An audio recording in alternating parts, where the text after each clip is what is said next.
लोगों से अगर आपने टैक्स लेना है तो फिर जो चल रहे हैं कारोबार वो भी बंद हो जाएंगे।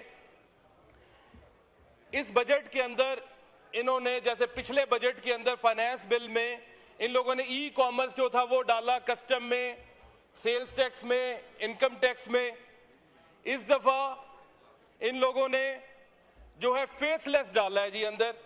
फेसलेस ऑडिट होगा, असेसमेंट होगा, एडजुडिकेशन होगा। पहले तो ये बताएं ई कॉमर्स से आपने कितने पैसे इकट्ठे किए, और ये जो फेसलेस वाला काम आप करने जा रहे हैं, नेशनल फेसलेस सेंटर बना के और वहां पे डीजी अपॉइंट करके आप लोग क्या कारोबारों को हरेस करेंगे, कारोबारी बंदों को हरेस करेंगे?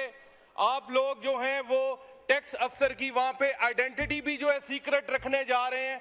अगर आपका मकसद करप्शन खत्म करना है तो फिर मेहरबानी करके टैक्स अफसर की अगर आपने आइडेंटिटी सीक्रेट रखी है तो टैक्स पेयर की आइडेंटिटी भी सीक्रेट रखी जाए, उसे ना पता हो कि मैं किसका जो ऑडिट कर रहा हूं। कल एक वजीर साहब का मैं बयान सुन रहा था, उन्होंने कहा, वजीर साहब कहते हैं, ये माशाल्लाह आज काफी वजीर बैठे हैं, शुक्र अल्लाह का इतने मिल गए वरना इतने इकट्ठे